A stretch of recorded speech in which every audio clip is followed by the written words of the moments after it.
Bonjour à tous, bonjour à toutes, heureuse de vous retrouver en direct du Kerala. Je suis à Fort Kochi, je suis hébergée dans une famille adorable qui prend vraiment bien soin de moi et qui me permet aussi de faire des jeûnes, de manger que des fruits, donc d'être vraiment à l'écoute de mes besoins. Ici, comme en France, les écoles, les orphelinats sont fermés, donc je ne peux pas être dans ma mission de merveilleuse. Mais finalement, la vie me fait un cadeau parce que le fils de la famille où je suis a besoin de cours de français. Donc je me mets au service et matin et soir, on travaille le français. Moi, ça me fait réviser mon anglais, ce qui est parfait. Et puis lui, ça l'aide. Et c'est là où je me rends compte la complexité de la langue française. Pourquoi là, il y a un S, pourquoi il y a un E.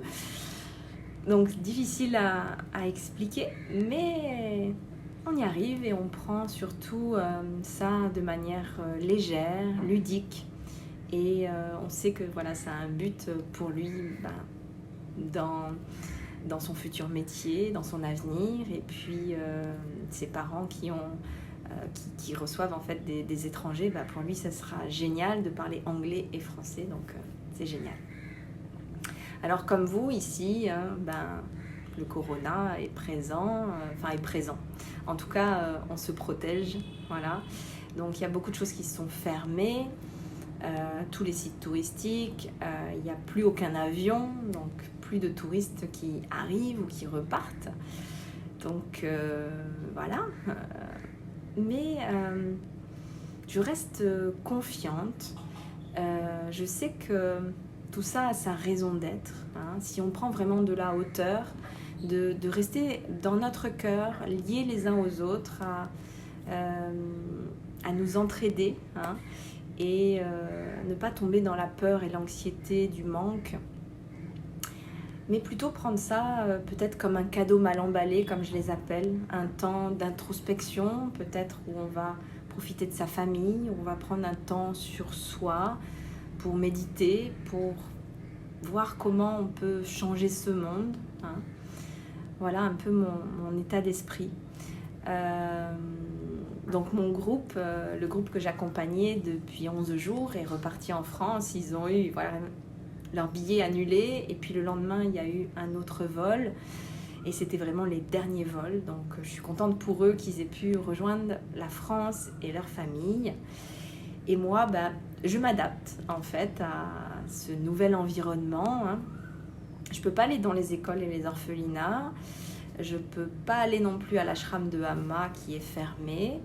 Donc je reste dans des familles et c'est chouette de vivre à leur rythme, de pouvoir échanger avec eux et puis de me mettre au service en donnant. Là, c'est des cours de français, mais pourquoi pas autre chose, on verra ce que la vie me propose. Et puis, de prendre du temps pour moi aussi, pour lire, pour méditer. Je continue mes accompagnements, donc j'ai été heureuse hier, j'avais 2 accompagnements et c'était génial de pouvoir aider à distance, comme si on était ensemble. Donc j'aime beaucoup cette nouvelle façon de travailler, où que je sois, où que vous soyez, on est vraiment connectés de cœur à cœur. Et dans ce nouvel environnement, c'est vrai que cette nouvelle technologie nous permet de rester en lien. Voilà. Quoi vous dire d'autre ? Eh bien, oui, il y a eu quelques contractions, mais qui ont pas duré très longtemps finalement. Je suis revenue dans mon cœur très rapidement pour pas tomber dans la peur d'être seule ici, dans un pays lointain.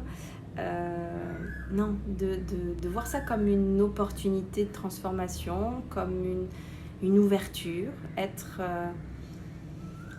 dans la confiance, la foi, que tout ça a sa raison d'être et qu'au contraire, on va en sortir plus fort, plus conscient peut-être de certaines choses. Voilà.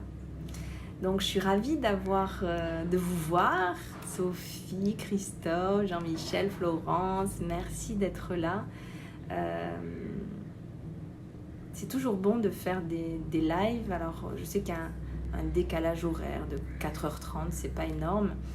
Mais c'est toujours bon de vous voir connecté là, à l'instant.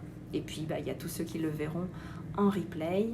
Donc, je vous envoie plein de belles énergies. Restez dans la foi, la confiance, l'amour, le lien avec les autres. Et je vous embrasse fort. À très vite. Bisous. Bye.